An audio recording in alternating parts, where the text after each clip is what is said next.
भगवान परमपिता परमात्मा हम ही बच्चों को ब्रह्मा जी के द्वारा रचना रच करके हमको ज्ञान और योग की शिक्षा ऐसी देते हैं कि जिससे हम सर्वगुण संपन्न, 16 कला संपूर्ण, संपूर्ण निर्विकारी, संपूर्ण अहिंसक, मर्यादा पुरुषोत्तम, क्षीर सागर के मालिक बन जाते हैं।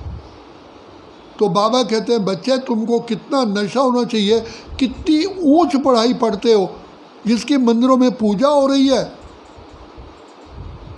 सवेरे उठ कर के लोग जिनकी आराधना करते हैं, तुम वो महान आत्मा है, श्रेष्ठ आत्मा है, पूज्य आत्मा है, देव आत्मा है, पवित्र आत्माएं हो। तुम अपने पूर्व जन्म को भूल चुके हो, मैं तुम्हारी सारी कुंडली जानता हूँ। तो बाबा ने आकर के हम बच्चों को ये तिलक लगाया कि तुम श्रेष्ठ आत्मा हो, महान आत्मा हो, पूज्य आत्मा हो। वर्तमान समय तुम ब्राह्मण कुलभूषण, सुदर्शन चक्रधारी, त्रिनेत्री, त्रिकालदर्शी, ईश्वरी संतान हो। सोचो, देवी देवताएं देवताओं की संतान है, तुम भगवान की संतान हो। ईश्वर की संतान कैसी होगी? तुम वास्तव में सूर्य पुत्र हो, तुम महान आत्माएं हो।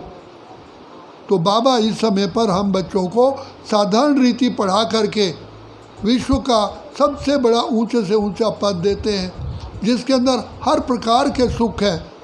तन का सुख, मन का, धन का, जन का, परिवार का, समाज का, प्रकृति का, पशु पक्षियों का, हर प्रकार के सुख उपलब्ध है। वहाँ सुख की बारिश होती है। अंदर अंदर आत्माएं खुशियों की लहरों में ला रहा, वही जीवन है जिसको स्वर्ग, बैकुंठ, सुखधाम, हेवन कहा गया है। जन्म से लेकर, माँ के गर्भ से लेकर के शरीर छोड़ने तक कोई सुई चुभने जितना दर्द, कुछ छींक नहीं, कुछ बीमारी नहीं, हेल्थ, वेल्थ, हैप्पीनेस, और विश्व के महाराजा महारानी बनते हो। तुम पूजनीय आत्माएं हो। आज भी देखो गणपति की कितनी पूजा हो रही है। गणपति किसे कहते हैं?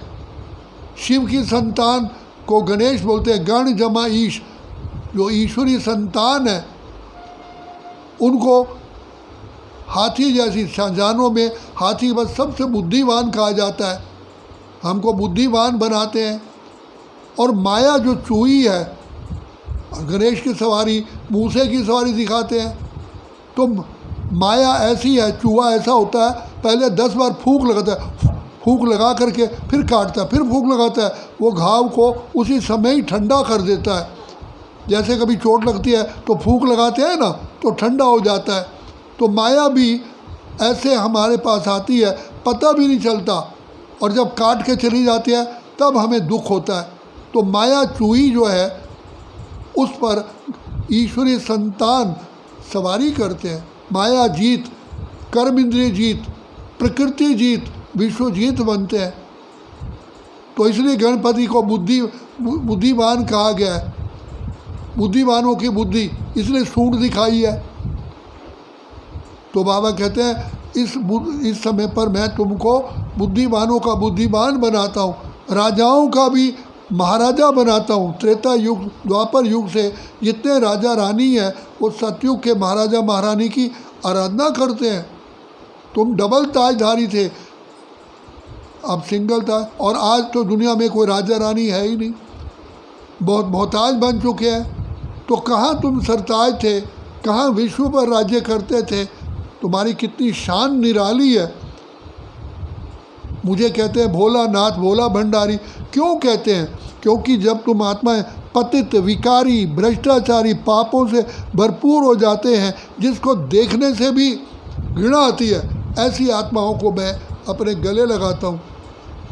तो मैं भोला हुआ ना, और मैं आकर के तुम्हें क्या करता हूँ? कांटे से फूल, मोहताज से सरताज, कौड़ी से हीरे जैसा बनाता हूँ।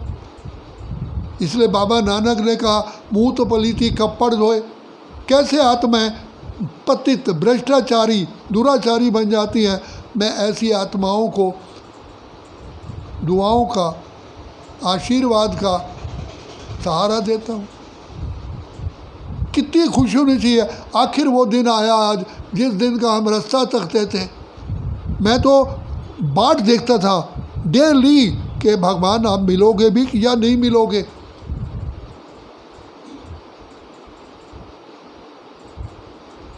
रोज गीत गाता था, कहाँ तुझको ढूंढूं, कहाँ तुझको पाऊं, पता तो बता दो। क्या ये जीवन मेरी ऐसे भी चली जाएगी? ये हीरे जैसा जन्म मिला, क्या ऐसे ही चला जाएगा? संसार में तो कहा, जब आए संसार में जगत हंसे तुम रोए, ऐसी करनी कर चलो कि तू हंसियो जगत रोए। तो यही भावना मेरे अंदर थी कि मैं जब संसार से जाऊं तो मुस्कुराता हुआ जाऊं और जगत कहे कि देखो कितनी महान हस्ती थी। तो मुझे ऐसी महान आत्मा बनना है भगवान, आप मुझे कब मिलोगे? चलते चलते मेरे पग हारे, अब हो गई जीवन की शाम।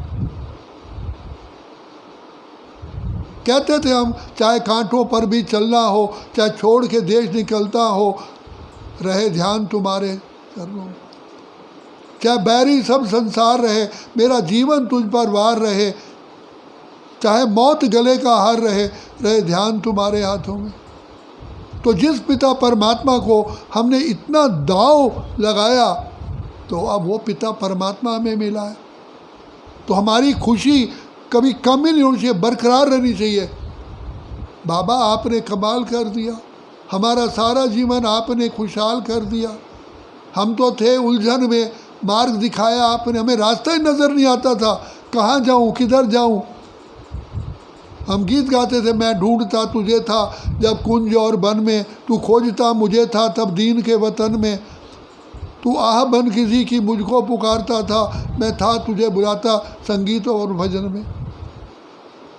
तो नगरी नगरी द्वारे द्वारे ढूंढूं रे सावरी, मैं हर जगह गया, भूत प्रेत मनाने वालों के पास भी गया, पंडितों के पास गया, सिख गुरुद्वारों में गया, मुसलमानों की दरगाह में गया, मंदिरों में गया, विद्वानों के पास गया, सन्यासियों के पास गया, लेकिन रास्ता नज़र नहीं आया। तो मेरी तो सारी प्यास ही बुझ गई। जब मैंने बाबा का घर देखा, बाबा के घर में आते ही जब मुझे आत्मा का ज्ञान मिला, तो मैं तो धरती पर था ही नहीं। कमाल है। वेद उपनिषद गीता भागवत ग्रंथ पुराण पढ़ते हुए भी मुझे ये पता नहीं था कि मैं शुद्ध आत्मा हूँ। मैं अपने को देह समझता रहा। तभी तो कहते हैं मैं मूर्ख खल खामी कृपा करो भरता। तो हम कितने पद्मा पदम सौभाग्यशाली हैं। किन शब्दों में हम बाबा की महिमा करें कि बाबा, ओ प्यारे बाबा, ओ दया के सागर बाबा, ओ कृपा निधान बाबा, आपने हमारा हाथ पकड़ लिया। हाथ तो क्या पकड़ा, हमें विश्व का सरताज बनाने के लिए आपने हमें पढ़ाई पढ़ा रहे हो। और कितने साधारण तन में, अति साधारण तन में, कौन कहेगा इस बुजुर्ग में भगवान बैठा हुआ है। हमने देखा, हमने पाया शिव भोला भगवान, कितना मीठा कितना प्यारा शिव भोला भगवान। हमारी आंखें ठंडक हो जाती थी। बाबा, ओ बाबा, मैं मन में इतनी खुशी होती थी, आज मैं भगवान को साक्षात देख रहा हूँ, जिसके लिए इतनी कोटि कोटि सन्यासी जंगलों में धक्के खा रहे हैं, अभी तक भी वो हठयोग प्रणाम करें, और मैं बाबा के सामने बैठा हूँ। बहारो फूल बरसाओ मेरा महबूब आया है, ऐ सितारो रागनी गाओ मेरा महबूब आया। तो ये मन की आवाज़ आई, दिल की आवाज़ आई कि मैंने सब कुछ तुझको पाकर बाबा, मैंने सुख का सार पा लिया, पाने का अब कुछ ना रहा जब तुझको पा लिया। मुझे क्या चाहिए? कुछ नहीं चाहिए बाबा भगवान, मुझे भगवान आप कुछ मत दीजिए, लेकिन आप मिल गए हो, बस मेरी सारी तमन्नाएं पूरी हो गई, दिल की आश पूरी हो गई, दिल गदगद हो गया।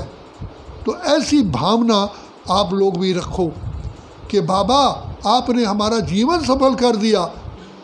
हम तो पता नहीं कहाँ भटक रहे थे, अंधकार में पापों से भरपूर थे, बुझी हुई थी ज्योति ज्ञान की, मिलने से मजबूर थे। आया ज्योति सागर ज्योत जगाने के लिए, कलयुग वाली दुनिया स्वर्ग बनाने के लिए। बाबा मैं किन शब्दों में आपका धन्यवाद करूं, मेरे पास शब्द कोश में शब्द ही नहीं है। ऐसी भावना से जियो, खुशियों में रहो। और मैं आपको अपने अनुभव से बताता हूँ कि आपको कोई बीमारी छुएगी नहीं। आपके डूबे हुए सेल्स भी फिर जागृत हो जाएंगे, आप बुढ़े जवान हो जाओगे। हमारा ब्रह्मा बाबा 93 ईयर में बैडमिंटन खेलते थे। बताओ, एक बैडमिंटन खेलने वाला वर्ल्ड का चैंपियन आया, बाबा से हार गया, और बाबा लो बच्चे, लो बच्चे, बच्चे वो चिड़ी उठा ही नहीं सकते। एक बार बाबा को किसी ने खेलते यहाँ चिड़ी लग, बच्चे बाबा को भूल गया था इसलिए ये हुआ है, बताया। ऐसे ही अगर तुम शिव बाबा की याद में रहोगे तो तुमसे कोई गलती नहीं होगी, तुम्हें कोई दुख मिल नहीं सकता। ये सृष्टि का लॉ है। इसलिए कहा कि मेरी याद में तुम बाण मारो, अर्थात मेरी याद में तुम ज्ञान सुनाओ, तो तुम्हारे ज्ञान में बल आएगा। सरस्वती को भेजूंगा, जाओ इसकी जीभा पर वास करो, इसके नैनों में बैठो, तुम दृष्टि दो। तो ऐसी हम पद्मा पदम सौभाग्यशाली आत्माएं हैं। तो आज बाबा को भोग स्वीकार कराया। बाबा ने हर एक को वाइट ड्रेस पहनाई। वाइट ड्रेस थी फरिश्ते स्वरूप की। कहते हैं लोग, कहते हैं पंख होती तो उड़ जाती रहे, तो बाबा ने तो पंख ही दे दिए ज्ञान और योग के। जैसे नाव वाले 2 चप्पू चलाते हैं, ऐसे बाबा कहते हैं मैंने तुम लोगों को ज्ञान और योग के 2 चप्पू दिया। उड़ते रहो और उड़ाते रहो, खुशियाँ मनाते रहो। अच्छा, ओम शांति।